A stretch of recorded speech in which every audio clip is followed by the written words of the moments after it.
Good morning, good evening, good afternoon, whatever time you're listening. It's always a good time for Touchdown in Paradise here at the Finstock Sports Network. I'm Justin. I'm Russ. I'm Joe.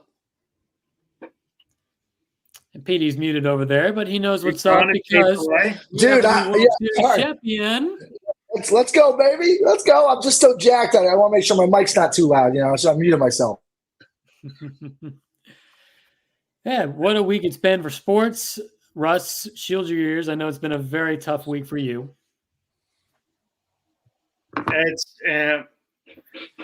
It's all good,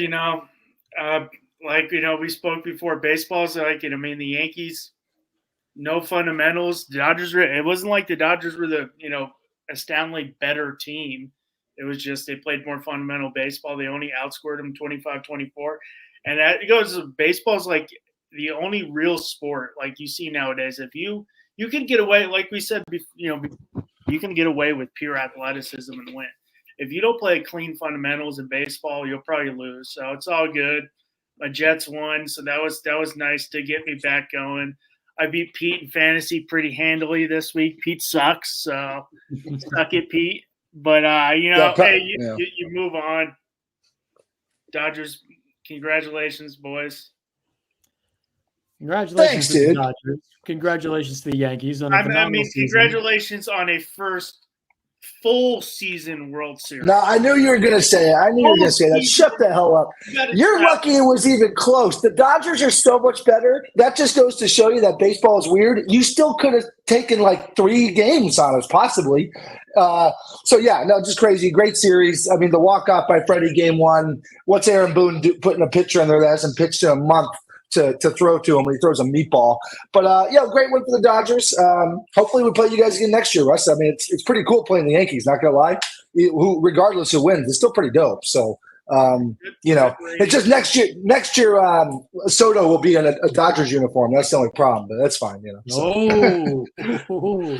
Hey, go for it. Pay under that $700 million and watch him just. I don't want to. I actually don't want to, but for some reason, watch balls in right field all day. You tune in when I'm back. I don't want him. I'm out on Soto. I don't want to pay him $650 for a guy who literally cost us. I mean, game 1, Shohei's double off the wall. Bad read against Hernandez in right field that got to the sac fly. Bad throw, and then as great as he is, he's a defensive liability. And you're going to play. Yeah, that's actually crazy how bad he is in the outfield. Kids out there listening, if you want your kid to play any sport, go play baseball, because look how much money's getting thrown around in baseball over all these sports. I mean, the amount of money they throw around is insane. Insane, absolutely. But we are a football-first college football podcast, so we're going to get back to the action there. Congratulations to both the Yankees and Dodgers on phenomenal seasons. But we had something scheduled up here first, but let me start with this. There's a big night in America going on right now. And no, I'm not talking about what you're watching on CNN or Fox. I'm talking about what you saw a couple hours ago here on ESPN, which was the first CFP rankings of the year. Looking at the rankings, we had Oregon first, we had Georgia second, we had Ohio State second, Georgia third, Miami fourth, Texas fifth, Penn State sixth.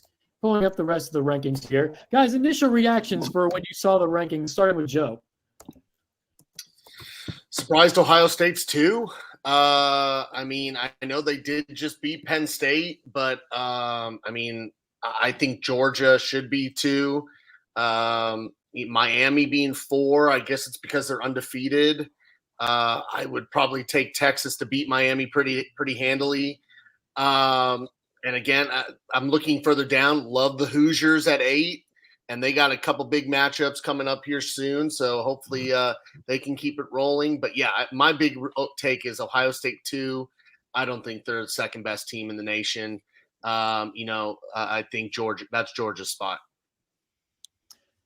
Russ, seeing that Alabama has gotten up to number 11 after those 2 losses in the state of Tennessee, do you think they're properly placed? Do you feel like they should be higher, lower?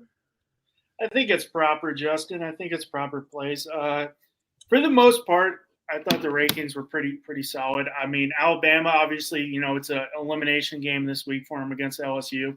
So, I mean, if they lose, they're not getting in. There's no way in hell. If either of whoever loses this week, there's no way they're getting in, obviously. I was fine with Ohio State being 2, Joe. I kind of disagree with you. I think Georgia kind of has a little problem on their hand with Carson Beck. I mean, their defense can keep them in the game, which you saw they did against Texas, and they did even against Florida. He threw 3 picks. He threw 2 or 3 against Alabama. I think they have a little problem on their hand. My thing, I'd be a little pissed off if I was SMU. Indiana, yes, is undefeated, but their strength of schedule is in the hundreds. SMU at least has has one loss to a BYU team who's 8? They're number 9. 9, okay. Undefeated. 9. Undefeated and top 25 victory, which Indiana doesn't have. Oh, so the quality loss argument over the undefeated argument. Yeah, but who I mean, their strength of schedule is 103. Who have they played? It's a fair point. I mean, at the same time, you can only play who's in front of you. In all fairness, though, Indiana's 2 toughest matchups are this week against Michigan and then at Ohio State on the 23rd. I mean, and I really would love to see this. What if a conference winner such as Boise State is higher rated than BYU? They get that top 4 seed. That's right. Or if Miami slips up and loses something. Or whoever wins the Big 12. We're not saying BYU. It could be Colorado. It could still be Iowa State. But I would love to see that. My only argument against what you're saying, Russ, with IU versus SMU is if you look at, yes, their strength of schedule is extremely weak, but they're blowing out everyone. So, I mean, they are putting up I guess, what's that word that everyone used? They're wow factor. Yeah, thank you. Like whatever that term is, that's basically they are blowing everyone out. The eye test. Thank you, Justin.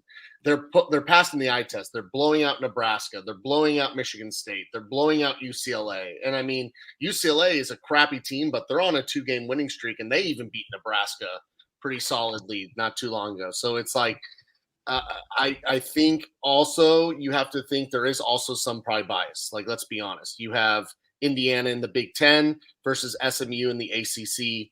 And really, did the ACC really want SMU? That's the real question on that one. So I think that as the first week, I would say overall it's pretty good.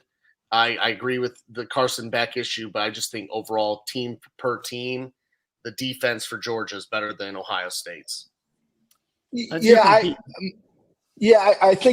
think I agree with both you and Russ, Joe.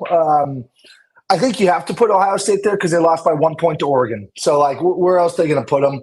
Do I think they're the second best team in the country? No. But this is just the initial ranking. So, I'll be honest, to me, I don't take much out of this except just looking at the potential games. If this were to end today, like Notre Dame having to play Penn State and then Georgia to get in, and then Alabama playing Texas, then Miami. It just seems like so exciting. It's just like I'm so excited for it. Like, I know it's going to change.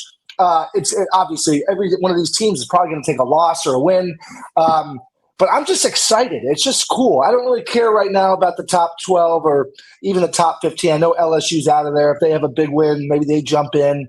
But I'm just excited. So I don't really care how they've all been put right now because it's not going to end up that way. But just having the first one, seeing that first bracket, it's just cool. It's just like dope. So that's the way I'm taking out of it. I agree. I saw that bracket too. I'm like, this is what we wanted this 12-team playoff for, to see these matchups at the end of the year, play it on campus in the first round too. That's what will bring excitement back to college football and prevent it from becoming the beauty pageant that it was in the 14 playoff era and late in the BCS era, I'll say. Any last comments here before we move on? Look forward to next week's rankings. Hell yeah. Very well said. Now we move into the news. Franklin loses to Ohio State again at home in Happy Valley, 20-13. They were stopped 4 straight times at the goal line with lame duck play calls. Will Howard finished the game 2 touchdowns a pick with 182 yards. Drew Auer, not much, 146 and a pick. Penn State, look, they had their chance and they blew it again. So, Russ, I know you were very vocal about this. Pete, you too. Let's start with Russ. What do you do with James Franklin now, Russ? I mean, you play the year out and see how it goes. I think he should be gone. I mean, I don't know if I'm not 100% sure who the play caller is on Penn State, but I was a little confused watching that game, especially when you go away from the one guy who's giving you true offense. Penn State only scored 6 points on offense. They had a pick six to make it 13 and 2 field goals. And they go away from one guy, Tyler Warren, who had the one big play to get him down in the end zone. Why not just keep feeding him the ball? I mean, he's the one guy who's getting something going. And who's that running back? Nick Singletary? Nick Singletary? Singleton. My bad. Singleton. Great nickname. Fat Boy. I love it. And he likes it too, so that just makes it even better. Yeah, Pete, assuming that Penn State gets into the playoff with their current schedule slated to be pretty easy the rest of the year, how far does James Franklin need to make it in order to keep his job? I think he's got to make it to at least the top 4, if not the title game. I mean, to me, you can't keep losing, especially at home, dude. You're at home. I know it's not a night game, which that's actually another question I had was it seems like Penn State has been having too many night games at home. I don't know if that's like a Fox scheduling thing or what the deal is, but you can't lose that game. And you can't go 0 for 4 on the goal line like that, dude. Like, if you're worth your salt in anything, you're on the goal line. You got to at least get 1 out of 4. Like, what the hell are you doing, dude? Like, it's just incompetence. That's really what it is. And he has shown it consistently. He can't beat Ohio State. He can't beat the big dogs when Michigan was rolling. It's like he's like and now with how Indiana, that coach is better than Franklin. Like, to me, he's dropping as a coach. And it's like, you're going to just keep riding him? Dude, no way. Like, get him out of there. Get someone else in. I don't know who the hell it would be. But you wait to see how they do this year. But I would be hard-pressed to even keep them if they made the top 4 because I think they probably get blown out. And it's like it all depends on how they perform in the top 4 if they made it there. Joe, if he does lose his job, who would you eye to take his place? Oh, it's funny that you mentioned that because that was the first thing I thought. Defensive coordinator of Notre Dame, Al Golden, is a Penn State alum. He played for Penn State. I would not be surprised if they look at him. Who else? I don't know who's on the coaching staff right now that they could hire from within. But the first one that came to my mind is Al Golden from ND as the head coach. He's been the head coach for Miami. He was head coach for Temple. Right. Yeah. So again, he has some pedigree, and he has NFL because he was the linebackers coach for the Bengals. I'm going to just be real quick. I mean, I agree with all you're saying. You have 4 opportunities to score at the goal line, and you can't punch at least 1 in. You have to look at your offensive coordinator and just be like, what's going on? Like, can we not change it up a bit? And then the other thing is, I know I sent this into the group chat. He's the Brian Kelly for Penn State. He can win he can win all the games he's supposed to, but in any big game, he chokes. He simply chokes. And I think it's time Penn State moves on and finds a different coach. Hopefully it's not Al Golden, though. Yeah, hopefully not. Hopefully we keep him. Yeah, I mean, as a guy who supports Miami, I saw Al Golden as a head coach. He's all right. I wouldn't give him like the highest pedigree. But again, that was at Miami. He also did okay at Temple. But if he goes to his alma mater in that kind of culture that he's used to, I'd love to see how he could do in that kind of space. And one last note here on that goal line stand that Ohio State had. I look at the way the ball was handed off. The quarterback could have faked the handoff and run right in. He had a clear lane about 2 times at least. And they just chose to, run right up the middle where there's a brick wall of those huge D-line guys. What are you thinking? What happened? Did they even keep the guy from last year who lost to Michigan? Michigan didn't even throw the pass for like a whole half. they ran right into Ohio State's strongest point of their defense, which is their front seven. I don't understand why you keep doing it and thinking, oh, it's going to work this time. Like, that's stupid. It goes back to fundamentals 101. Mm-hmm. If you keep doing something and it's not working, well, guess what? It's going to continue not to work. You got to change something. Moving right along here to our next game that we're going to talk. Well, actually, we got a lot of games to talk about here. Upset City happened this weekend. Starting down there in Columbia, South Carolina, where the Gamecocks catch A&M by surprise, 44-20. Lenore Sellers, 244 yards, 2 touchdowns. Raheem Sanders, 144 on the ground and 2 touchdowns. And then through the air, Josh Simon, 132 yards receiving and 2 touchdowns. Marcel Reed, meanwhile, on the A&M side, 206, 1 TD and 1 INT. So, Joe, I don't know if you were watching this game, but even with 3 losses, should the Gamecocks be ranked? No, they shouldn't be ranked with 3 losses. I mean, it's a big win. Upsetting Texas A&M like that. I didn't really watch a whole lot of it, flipping back and forth the multiple games. In all honesty, it looked more like Texas A&M was just flat and overlooked them. And just thought, kind of they're going to walk in there and beat them. And you can't overlook South Carolina. They always seem to do this. They always have 1 or 2 games every year where a team like Georgia or Alabama or someone just overlooks them and they'll upset you. It seems like under Beamer, they always seem to do this. Should they be ranked? No. It's a nice win. It's a good win, but it's not worth them being ranked. Well, same question, but also taking note that 3-loss Louisville jumped into the rankings this week. I really don't know, Justin. I think they could be ranked. I think that's a really great win to beat Texas A&M. I'm not really surprised all that much because South Carolina is such a hostile environment to play, especially at night. And we've seen Beamer do this. So I think they have a case to be ranked, definitely, because it was a big win. Texas A&M was, definitely right up there, was at the top of the SEC. Yeah, first place. That's definitely a big win. So I think they definitely have a case to be ranked. I think if they win out, obviously they'll be ranked because they're still going to play Clemson and Vanderbilt. But they're definitely the one team. Like I wouldn't want to play them this year. I mean, they only lost to Alabama by 2. They lost to LSU by 3. They beat the shit out of Oklahoma. They got their ass kicked by Ole Miss. It's just been such a weird kind of season for them. It seems like they could be the greatest team ever, or they could be absolutely dog crap.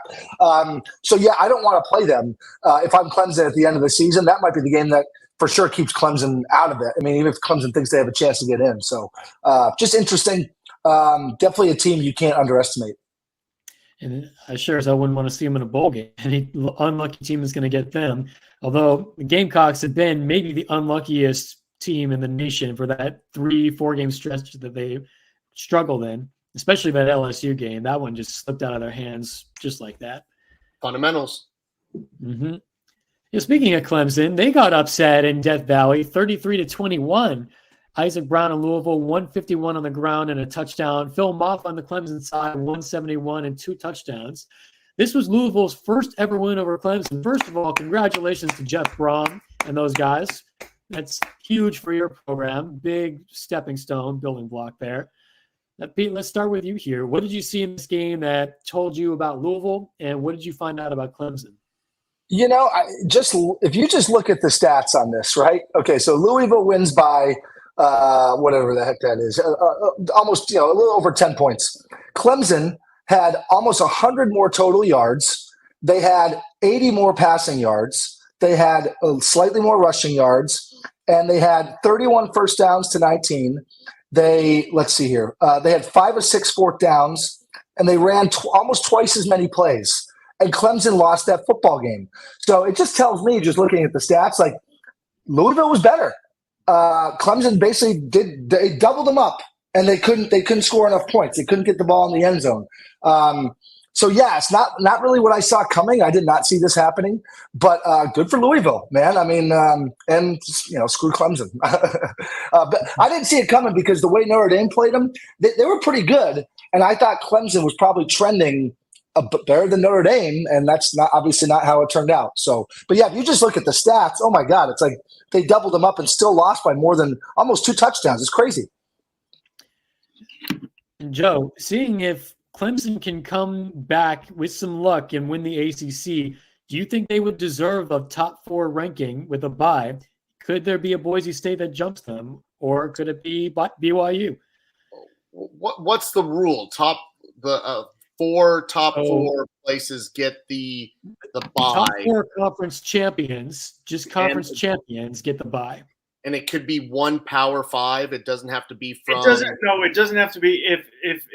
If a conference champion ends up ranked higher, they would get the bye. So if Boise ranked higher than any of the conference champions, they would get the bye. Gotcha. I mean, honestly, I don't see Clemson doing it. I think they showed, like I think Georgia has showed, and a lot of teams already. They have some glaring holes. And Clemson still has to play South Carolina. They also have to play Pittsburgh at Pittsburgh. And I know Pittsburgh lost this week, but Pittsburgh's not a pushover team. And then even if you make it through all that, you have to play potentially an undefeated Miami team. And I'm looking at both teams. Miami has a potential Heisman Trophy candidate in Cam Ward there, who's carrying that team as far as he can drag him. So, honestly, I don't think Clemson will win the ACC, even though I picked them at the beginning of the year. To answer your question, Justin, should another team like BYU or Boise have the bye over Clemson? Absolutely. But to go back quickly to Louisville, this is the Louisville team that was going into Notre Dame. I feel like this team, the team that beat Clemson, was the team I was afraid of when they were going in to play Notre Dame. And luckily, Notre Dame, whether it was a revenge game or not, just kind of played better. And Louisville is no pushover. Jeff Brom, year 2, has that team rolling in a good direction. So you can't overlook the Cards either. That's a usual basketball school, another usual basketball school that's having a great football season. So, we'll see. And I wouldn't put it past Virginia Tech at home to beat them this coming weekend. Just throw it out there. That's all. Well, I'm getting to that later, too. Russ, comments on this game? Yeah, I think Clemson's got a long shot now, still having to play South Carolina, and that's going to be in Columbia. I'm 99% sure it's in Columbia. I'm not looking at ESPN right now. I'm pretty sure. Actually, it is in Columbia because my brother went to that game last year, and my sister-in-law went to Clemson, so they went to that game. So it is in Columbia. So that's going to be a really tough one. As we saw, it's a tough place to play. So I think they're long odds to get to that ACC title game. Especially with how SMU played. Yeah, SMU looking like, the Pony Express is back. Right. And don't overlook that Pitt game, like Joe said. I like to call it the Pitt trap. Because you go up to Pitt late in the season, you don't walk out of there in the same type of form that you did before. Just ask West Virginia about that, even though that game was in Morgantown. And over here, Texas Tech finishes the job. They lasso those Cyclones in Ames 23-22, beating the top 10 Iowa State Cyclones. Barrett Morton, 237 yards, 2 touchdowns, 2 picks. Taj Brooks, 122 on the ground, a touchdown. Josh Kelly, how about this? 127 and 2 touchdowns. Rocco Becht, 299 yards, 2 touchdowns and a pick. Jaden Higgins, 144 yards receiving and a touchdown for Iowa State. Let's start with Russ this time. I don't know if you were watching this game, but what is with the Big 12? It seems like other conferences, you never know where the landmines are. And then this one, every team is a landmine. You never know.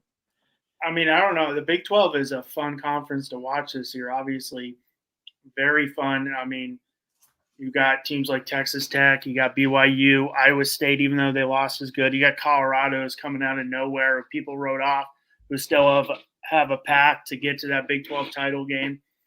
I was watching this game. It was a good game. It was kind of, a nice boxing match where they're kind of going back and forth. Every time Iowa State seemed to score or start moving the ball, and they're gonna, hey, this is the time. That defense stepped up, or they scored.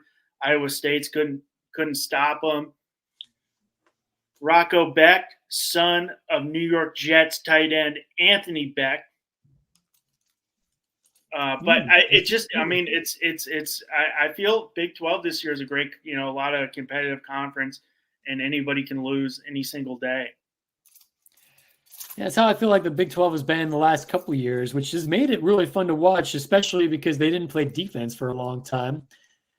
Pete, you watching this game, I don't know if you were, but how does Texas Tech's outlook look for the rest of the year?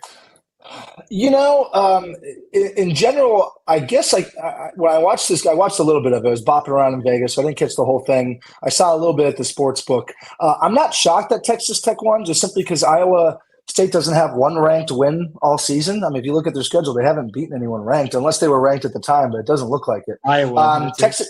Okay, I guess Iowa. Well, now they're not ranked anymore, right? Or maybe they are. Mm-hmm. I'm not sure. Right. So, Texas Tech's outlook for the rest of the season, they got some good games coming up. I mean, obviously Colorado they're playing. That's going to be a tough one, but they get them at home. But really, that's going to be, I guess, Oklahoma State's always a tough one. I don't know. I'm not too high on their outlook. I think Colorado is going to beat them, and I could see them losing to Oklahoma State. So they might lose 2 out of the next 3. So, I'm not really thinking about them too much, Justin. Joe, if Iowa State doesn't win the Big 12, could they still play a spoiler? We remember in 2011 when an undefeated Oklahoma State came up to Ames and left with an L that ruined their chances at making the Natty in the BCS era. Could you see this potentially happening again? Maybe here, or maybe if they meet BYU in the Big 12 championship, ruining somebody's season. I think that's the crazy thing about the Big 12 is, I think there's so many possibilities with, who could be in the Big 12 championship, who could win it, who could be in certain spots. Like I've been just scrolling through different teams, and I'm just like, I feel like any given team from BYU to almost West Virginia, who is 4-4 and a 3-2 conference record, can almost beat each other on any given weekend, any given Saturday. So ultimately, yeah, I think Iowa State could definitely upset whoever. I'm my upset of the week, I'll talk about later, is in the Big 12. Just because, again, I think the Big 12 is so just fluid. It seems like one week you think Iowa State is just going to run with it, or Kansas State, or Colorado, and they lose to someone that you're just like, you really lost to them, or you really let that game slip. It's so wide open. Who knows? But I think ultimately Iowa State could pull up the upset. I know last game of the season they play Kansas State at home. Who knows what the ramifications for that game will be. Probably the most impactful Farmageddon to date. Staying in the Big 12 here, last one we're going to see an upset city. Houston stunning Kansas State down in Bayou City. Zion Chris, 11 for 11 passing, 103 yards and a touchdown. He also rushed for 75 yards and scored there too. Avery Johnson, meanwhile, in Kansas State, 238 yards through the air, 1 touchdown, 2 picks. And Houston came away with the win, 24-19. Talk about a game we did not see coming like that. Willie Fritz is building something special down there. So, yeah, we talked about this before, but how likely is it that the Big 12 will hang on to that bye, starting with Pete? It's going to be hard. I put it like a 50-50 shot, possibly. I mean, I didn't see this game going this way at all. You can't score an offer in the fourth quarter on the board. You can't score no points. So, like, any game pretty much in college football, you're not going to score any points in the fourth unless you're up big. You're probably going to lose, and that's exactly what they did. So, I don't know what this exactly means for the outlook. I mean, it's not good. I mean, to have these Big 12 top-tier teams keep losing, but it makes it exciting. So, I'm kind of excited to see. Joe, quick comment on Kansas State. It seems like they're really great, but they just can't manage to go undefeated or something. What would you say, what does this program need right now? Not a cannibalizing Big 12 conference. I mean, honestly, I have no idea. Like I just got done saying, I mean, it seems like, Kansas State should have gone into Houston and just beat the crap out of them and they get upset. I mean, I think that's just what the Big 12 conference is right now. It's a just fluid conference that really, and I guess it means it's a good thing. They're all relatively equal and they can compete with each other on any given Saturday, and any of those teams could win. Russ, last comment, we'll move on to our parlay. Oh, yeah, I think, honestly, whoever wins that Big 12 will hold on to that top 4 spot just based on there's only going to be one conference winner below them, which will, could be Boise State, and they just don't have probably the strength of schedule besides playing Oregon early in the year to jump a Big 12 winner. Absolutely. Yeah, other notable games here. We saw Boise State dominate San Diego State 56-24. Ashton Genty, 149 yards, 2 touchdowns. Seems like he's cooling off a bit, but it's kind of cool when a cool-off game is still 149 yards and 2 scores. Miami spoils Manny Diaz's return to South Beach, 53-31. Win over Duke. Cam Ward, 400 yards, 5 touchdowns and a pick. And man continues to wow us, being the Jokic of college football. Army continues the dream season without starting quarterback with a 23 win over Air Force. Air Force is having a tough season, man. They've won 1 game so far. UGA, we already talked about them, overcame 3 Carson Beck interceptions to beat Florida 34-20. DJ Lagway unfortunately left injured. We hope he gets well. Oregon takes care of business in the Big House, 38-17. Indiana finally trails for the first time all season. They were down 10-0, and then they scored 47 straight to wipe away the Spartans in East Lansing. Curtis Burke, 263 yards, 4 touchdowns. Heisman talk? Maybe. And lastly here, SMU burns down the house on Pitt, 48-25, shaking up the ACC race there. Guys, comments on what happened around here. You talk about Cam Ward having such a big game, but the big marker of that Miami game was Xavier Restrepo breaking, was it the receptions and most receiving yards in Miami history held by Michael Irvin. How could I forget that? Thanks, Russ. Yeah, it's crazy. That's insane. You talk Michael Irvin, a Hall of Famer in any category in college. Congratulations. Any other reactions before we go into the parlay based on what happened here? I mean, just Cam Ward, like Russ was saying, just keep putting up more Heisman numbers, more candidacy right there. He's just balling out. So good for him, man. I mean, the only thing I can really say is if Langway doesn't tear his hamstring, that Florida-Georgia game could have been a lot different. So, again, I know we already talked about it, but, yeah, Georgia definitely has some issues on the offensive side of the ball. Exactly. Okay, it's time. The Paradise Parlay for the week is sponsored by no one, starting with Colorado at Texas Tech. CU is a minus 3.5 point favorite on the spread, over under 63. Colorado minus 175 money line, Texas Tech plus 145. Starting with Russ. Well, I'm on Prime right now, so let's go Colorado to cover, Colorado to win and the over. Let's keep it going. See, Colorado just been a surprise. I kind of wrote them off early, and they've surprised me. I think they keep on rolling. Dion's starting to figure stuff out in Boulder. Yeah, early on in the season, we were all kind of tired of the primetime narrative. Then all of a sudden they go into Orlando and destroy my UCF Knights, and all of a sudden they're right back into the thick of things this season. I'm going to go with Colorado to win on the money line. Definitely going the over because it's college football in the Big 12. We all know what that means. And you know what? I'll take them to win by a point, maybe 2. So I'll have Texas Tech covering there with the spread. Pete. Yeah, I'm with Russ on this one. I was definitely writing them off more early in the season, especially after getting routed by Nebraska. But I'm on Colorado on this one. I'm not going to jump on the Texas Tech train after they just won. I think Colorado's going to get it done out there in Lubbock. So I'm taking Colorado across the board. Joe, Travis Hunter, Shedeur Sanders equal win out there in Lubbock? Oh, absolutely. I mean, I think we were all on the same board. I think we kind of wrote them off after Nebraska manhandled them. But, they've definitely turned things around. They're playing good football right now. And, I think Texas Tech is a good team. They just had, like we just said, good win. I don't think they followed that up. So I have Colorado money line spread, and I'm with you all. I'm taking the over since it is the Big 12. Miami at Georgia Tech, probably the most challenging game left on the Hurricanes schedule here, happening in Atlanta. On the road, Miami's an 11-point favorite, over-under 64. The money line here is Miami minus 395, Georgia Tech plus 310. Starting with Joe. Yeah, this one's pretty straightforward. I mean, if it was, Georgia Tech at the beginning of the season, maybe they were playing Miami instead of Florida State in Dublin. Maybe we look at it a little bit differently. I just think Cam Ward has this team rolling.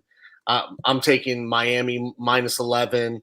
I am going to take the over, and I'm taking Miami. That train is rolling. So Miami all the way. Russ, does the train keep a rolling in Atlanta, or is this the end of the road for their undefeated season? Well, I picked Miami to win the ACC. So I'm going to say Georgia Tech is going to cover all the way to about 6 minutes, and then Miami's just going to turn it on. So I got the U covering the 11. I got the U winning, and I got the over.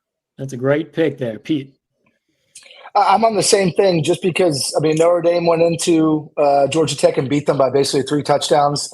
And I think Miami's probably a little bit better than Notre Dame, especially at the quarterback position. So I'm going to take Miami to roll them. It might be close a little here and there, but Cam Ward's going to pull it out easily. They're going to easily cover. Yeah, I think that here you've got obviously the talent in Cam Ward, but Georgia Tech, let's not sleep on them. Remember what they did to Florida State. Remember what they've done to some other teams here in the ACC. I don't think this is going to be the easiest game for Miami out of the gates. I agree with Russ there. Do I think that Miami's going to pull away in the last few seconds or last 6 minutes, like you said, Russ? Absolutely possible. But just something about Georgia Tech. This is going to be like a speed bump, not a stop, but a speed bump that really humbles Miami to say, look, you're probably going to win the ACC undefeated, but just watch out for what's coming for you in the college football playoff. I'll take Georgia Tech to cover, and I'm going to go with the under here. I just feel like it's going to hit just under, and I'll take Miami to win with the money line. Next up here. Look what Georgia Tech did to that 1-8 Florida State team. That definitely set the tone for the year. That was a 0-0 Florida State team. Coming up next here, Michigan and Indiana. It seems like a first real test here for Indiana. Minus 14 for the Hoosiers at home, 48.5 over-under. IU minus 575, Michigan plus 425. Now, Pete, is Michigan's defense good enough to stop them, or is Indiana going to roll and continue averaging 40 points a game? I don't know if they're going to score 40, but they might score close to 40. I think Michigan's just done. They just lost to Oregon at home. Now they got to go to Indiana, which obviously is not far. It's basically in their backyard. But I just think Indiana's rolling, man. The way they came back against Michigan State, scoring 40-plus points or whatever, I think they're hot. And it's a great time to be hot playing a former championship team, good team. So, no, I'm taking Indiana across the board. Michigan's dead to me. So the season's over for them. I resonate well. I've been cheering for Indiana and Kirk Cignetti, Coach of the Year. I'm still on that train. Hell yeah. Ever since week 1 where I said, I'm watching this FAU Indiana game just because I really want to see how Kirk Cignetti from JMU translates over to the Power 5 level. And so here we are. Michigan, the reigning champion, coming into Bloomington. I agree. I think Indiana's going to run all over them. They'll find a way in every facet of the game to embarrass the heck out of Michigan. I'm going to have Indiana to cover here at 14. and I'll go the over. I think Michigan will get maybe 1-2 scores out of it, but I just don't have any faith in the quarterback situation for Michigan. So obviously I'm going to go with the money line here for the Hoosiers. Joe. Yeah, I mean, obviously Indiana's going to win the game, money line, pretty straightforward. My really question is, can Michigan put up points? And honestly, I have no idea. I don't think so. They have not impressed me all year. They give you little glimpse, like again when they beat SC at the Big House. But Indiana is a lot better team than SC is this year. So with that, I'm going to take Indiana minus the 14. That's a lot of points, but I definitely think ultimately Indiana will get that. And I'm going to take the over. Russ, close us out here. Well, Indiana's way better than SC, who just benched Miller Moss, I will say. Yeah, I saw that. But, I mean, I kind of agree with everybody. I don't know if Michigan can really score, but we've seen Indiana could probably score almost 48 points by themselves, so it'll be an over. I got Indiana across the board, obviously covering and coming out undefeated for next week's matchup against Ohio State. You talk about a team that's really passed the eye test so far. If you just look at the numbers and the way that they play, they're fun to watch. This is what Oregon used to look like during the Chip Kelly days and Mark Helfrich's days. I enjoy this crazy type of offense where you see everybody's running 100 miles an hour. UGA at Ole Miss, big game there down in Mississippi. UGA minus 2.5 favorite here on the road, 55 over under. Georgia minus 135, Ole Miss plus 114. Do we have faith in the Bulldogs, Russ? Well, I don't know if we got any Seinfeld fans on here, but I'm a big Seinfeld nut. I know we got Seinfeld nuts on the pod on the network. So just for you, Lane, listen to the bells, tow bar. The toll strikes for it's over for Lane Kiffin. They're done. UGA's covering UGA money line, and I'm going the over. Joe. Yeah, I mean, I want to take Ole Miss here, just seeing how bad Georgia played against Florida and the fact that it is at Ole Miss. But honestly, Lane cannot win these games. He'll beat everyone, but he just doesn't win the big game. And that being said, I have Georgia. I'm going to take the under. I think Georgia's going to kind of control Ole Miss a little bit more, but I'm going to take moneyline Georgia as well. Pete, Jackson Dart had a record-setting week last week. Do you have any faith in the Rebels to get this done? No, I don't. As a guy who I think I picked Lane Kiffin to possibly be coach of the year or the upset team, whatever the hell I picked, he's burned me too many times. And this might be the time I say it. Just like sometimes when I say it with Brian Kelly, I'm like, you know what, I can't go with him. And then he pulls off a win. But I just think Kirby is going to have those guys ready to rock. So Jackson Dart's not going to be able to drop 60 points on him. I mean, he might drop 2 touchdowns. I think Georgia's going to beat them handily. So I'm taking Georgia cover, money line over Lane Kiffin, Dunzo. Part of me really wants to go with that. But the other part of me is like, this is a podcast where we need to have a little controversy here. I'm going to go with Ole Miss. Georgia's not looked good the last couple of weeks. You saw when they went on the road at Kentucky, it was a mess all over the place and got held to, 13-12 was the final score. Texas still got 3 picks off of Carson Beck, even though they lost handily. Florida still also got 3 picks off of Carson Beck. Alabama still also got 3 picks off of Carson Beck. Would I put money down to have Carson Beck throw at least 3 picks in this game? Because it's looking like a really hot bet right now. And the way that Jackson Dart is just on fire at this point, I could see it happening. You saw how DJ Lagway found the open man against that Georgia defense, and he's a true freshman. Gosh, you look how old and experienced that Jackson Dart is. He might be able to exploit the defense even more.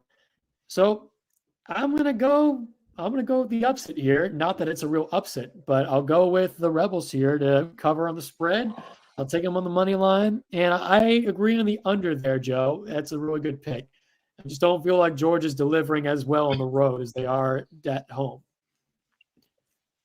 And lastly here, our game of the week, Alabama at LSU. This is a game that really could divide the podcast. Bama's a 3-point favorite on the road here in Death Valley, 58.5 over-under. Bama minus 148, LSU plus 124 at home. Now we're going to start with Joe. Yeah, this game is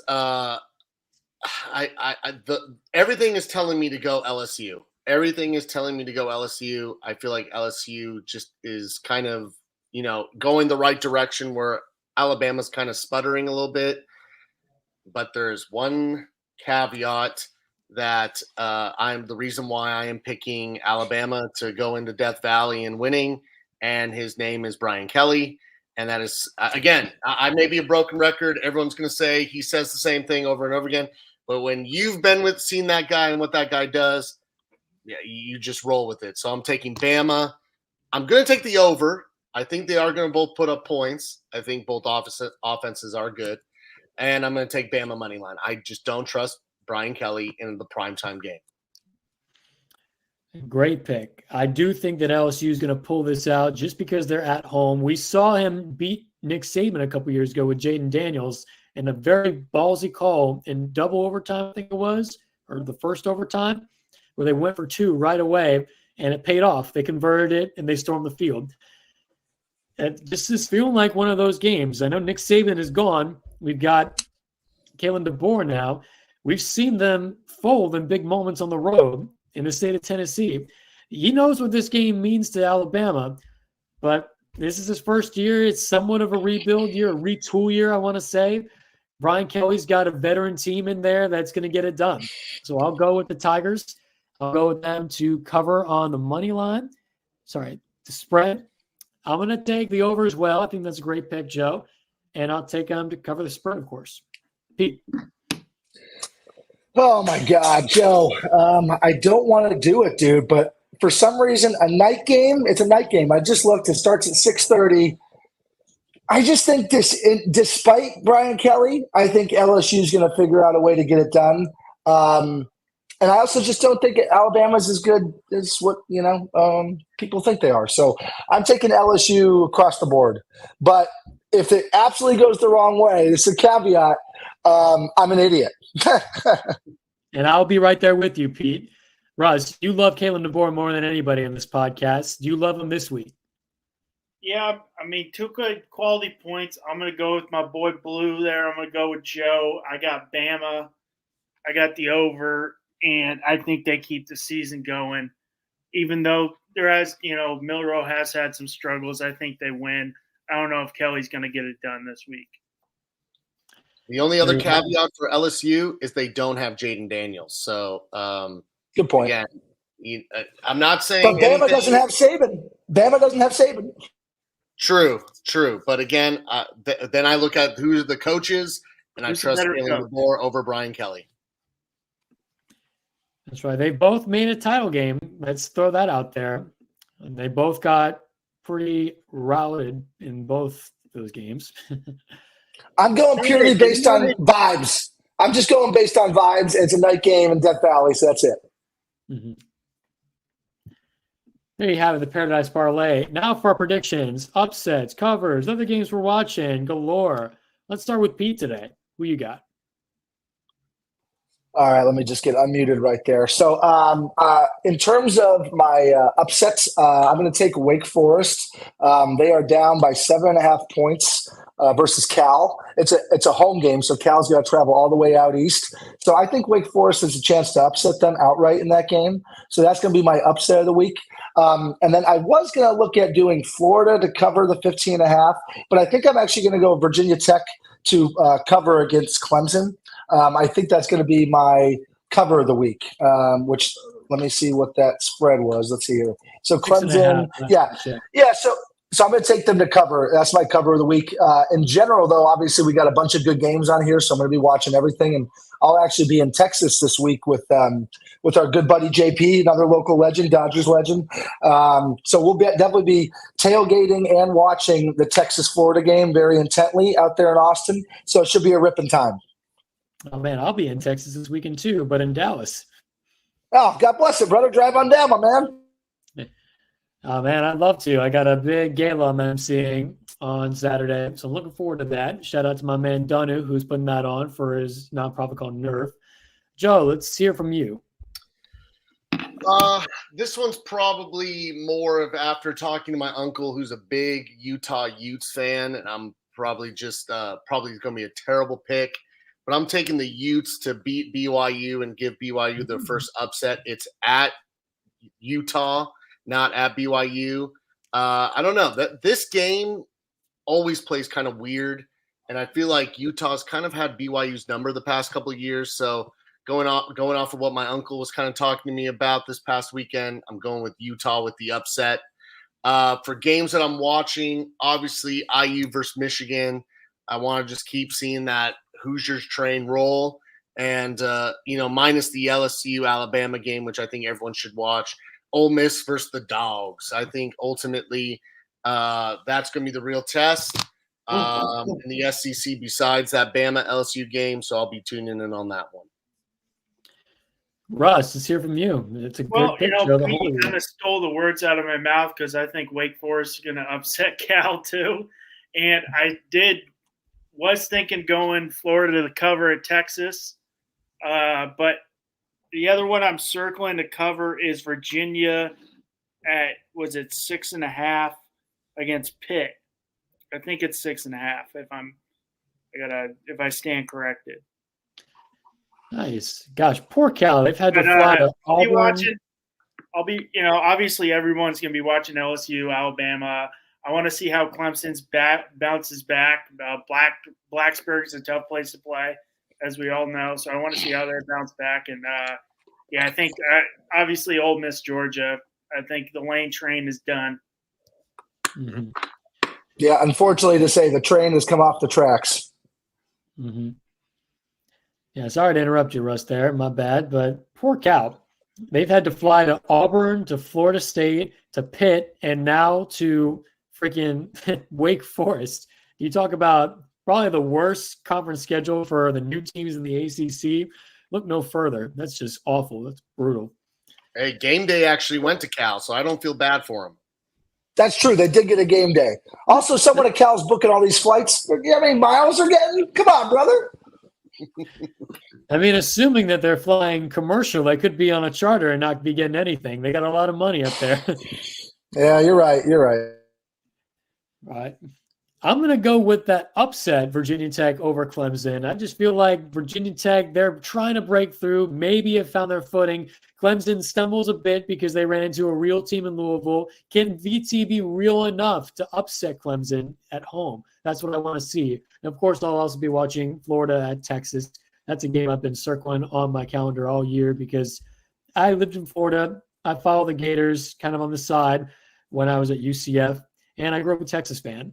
So now seeing that happening as a conference game, I think that's pretty awesome. Going now to the Heisman race. All right. Russ, you want to take the mic here and lead us through? Okay, yeah, sure. I got you. Let me pull up your notes here, Justin. All right, so we got Cam Ward. Throw it all around. We'll have a little round table here. Is he now the betting favorite? Whoever wants to jump in first, go. He is not. Ashton Genty is still the lead. I think what he's doing numbers-wise, he's putting up Barry Sanders numbers. And until if Cam Ward does go on to lead Miami to the ACC championship, maybe. But right now, it's Genty's to lose. Now I kind of disagree just because of the factor of him being in Boise. I think I agree on that part, but him being in Boise. Yeah. Sorry to interrupt. Yeah, the schedule, just Boise State's schedule hasn't been as good as Miami's, and the way that Cam Ward's playing, he's playing. I mean, similar to Genty, he's playing out of this world. He's got like this smooth factor. He's got this vibe to him. It's like we haven't really seen that, you know. So, but I will say, if Genty does win it, I'll be happy for him because I like Boise State. I've always liked that school. I just think at this point, Cam Ward is the betting favorite. Now, the next couple of weeks might obviously change that, but I think he's got to be the favorite at this point. And it's funny because a couple weeks ago, I thought he was in third behind Genty and Travis Hunter. But I just think the way he's playing right now, I mean, 5 touchdowns the other day, just balling out, dude. And it's just like, it's just crazy. So, but we'll see. Now, Justin, No, I'm going to go to you on a little different question. All right, buddy? Travis Hunter, he goes for 9 for 153, 2 touchdowns. Obviously, we know what he does on the defense side of the ball. Do you think if maybe Colorado, he keeps on playing this good, Colorado makes the Big 12 title game, he would do enough to maybe overtake Genty and Cam Ward in New York at the end of the year? I just feel like he's got to have a few more signature moments. Of course, he had those against UCF. Is he going to get those moments with his remaining schedule is the question. Cam Ward has already put up the numbers. He's a quarterback. He's going to have that leg up naturally. Genty, also an impact player. He's going to touch the ball almost every snap, and he's making the most of it. Travis is doing the most he can on both sides of the ball, but is that going to be enough to factor in with the voters down there? Also, the fact that he's not playing on the East Coast where he's getting all that coverage. That's all going to play in. If you ask me, I just don't think he's going to have enough room to make up for that. Genty's the bright spot because of the Barry Sanders chase. Cam Ward is probably the favorite now because he's playing in Miami and everybody's seeing him in primetime. I think it kind of goes back to the old age of the Pac-12, and obviously they're on Mountain Time Zone, but it kind of goes back to always the tough part of the Pac-12 getting into the BCS or the top 4 was they play on that West Coast time zone where you got a game starting at 9 o'clock here on the East Coast that people aren't going to watch. So I agree with you on that. As amazing as he is, what he does on both sides of the ball.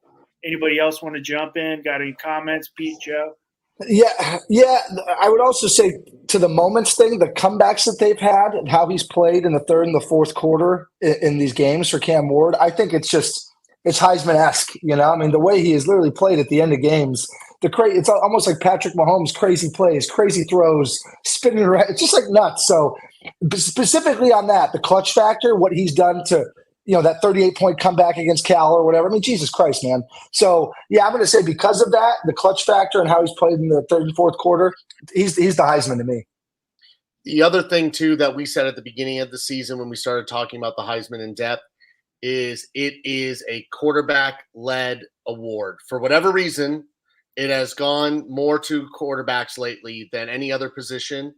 And as much as I think like Travis Hunter and Genty are doing crazy things for their teams, we're either running the ball or playing both ways, which I think is absolutely wild to think that one guy can play both ways, 70 plus snaps on offense and then however many on defense.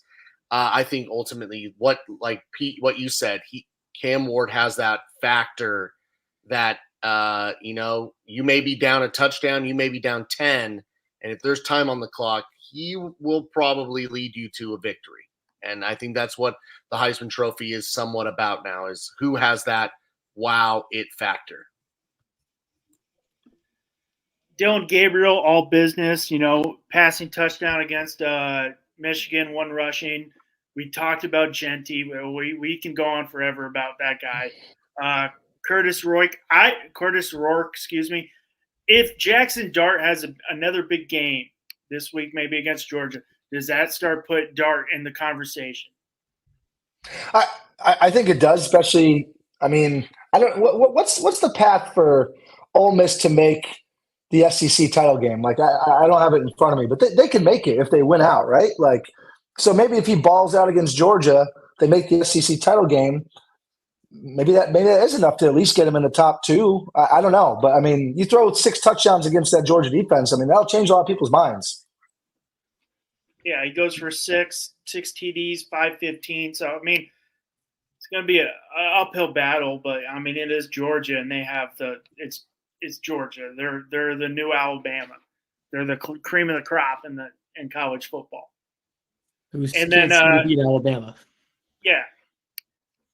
And then you got Dylan Sampson, who went for 142, two rushing touchdowns against University of Kentucky. Back to you, Justin.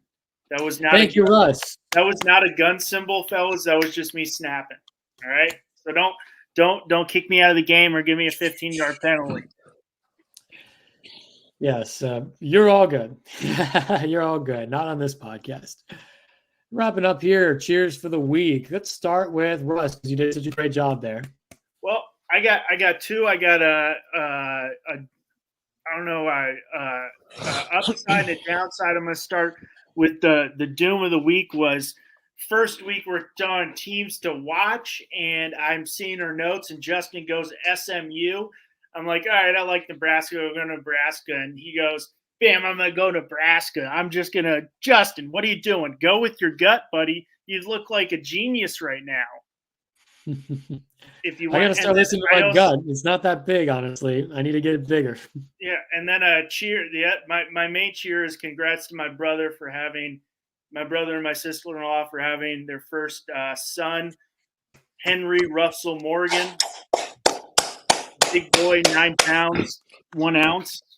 So I just, congrats to both my brother and my sister-in-law. Wow, is he named after you? Well, his first name's Henry. But his middle name, you said. Middle name is Russell, yeah. But oh, they didn't make it Pete? He's not Henry Peter Morgan? What the fuck, dude? I guess it's too close to Piers Morgan. Yeah, that would be, yeah. Yeah, mine I'm going to go with first UCF men's basketball for causing a weekend of hell for Texas A&M, upsetting the number 13 Aggies last night. And on more of a solemn note, so I'm going to give a cheer to Kirk Herbstreit's dog, Ben, the best part of game day, who had a chemo injection this past week. We're sending all our prayers to Ben. We love you, buddy. The goodest boy in college football. Joe. First, cheers to just the best time of the year when it comes to sports. Baseball just ended. College football and pro is in its prime. You have college basketball that just kicked off yesterday, which, shout out my Xavier Musketeers getting a win yesterday against Southern Texas. And then hockey, basketball, it's the best time of the year. So cheers to just that, and just cheers to just some more good college football. Big win. Southern Texas, you said? Yeah, big win. Hey, they made it to the tournament last year, so I'll take it. I didn't know there was a Southern Texas. Oh, Southern Texas? Let's see, who was it? I didn't know there was a Southern Texas college. I knew there was a Texas Southern. That's where Michael Strahan went. But all right. They actually played the SC LSU Mud Dogs, the South Central Louisiana State University Mud Dogs. So that's actually who they played. Exactly. I heard they won the Bourbon Bowl. Bobby Boucher was the water boy. Hell yeah. All right, my cheers, I'm going. So my first cheer of the week, obviously, the Dodgers, baby, winning the World Series. Suck it, everyone else. Sorry, Russ. I am so jacked. Every night of the week I've been watching the mini movie, the highlight. Oh my God, dude, I don't want this time of year to end. Second cheer of the week, just seeing the college football board up there with 12 teams. Freaking cool. Like, just so dope. Finally, we got to this point. I'm so jacked about it. It's going to be so sick. And, just looking forward to the rest of the season, man. As Joe mentioned, he took I was going to say college basketball's here. It just really is the best time of the year. And Thanksgiving's this month. So let's get ready, boys. Start prepping that stomach. We're going to be eating, baby. Let the dogs eat, baby. Well, let me. Thank you all for tuning in to Touchdown in Paradise here in the Fins Talk Sports Network. I'm Justin. I'm Russ. I'm Joe. I'm Pete. And be sure to like, share, subscribe, and tell everybody that we out. See you next week.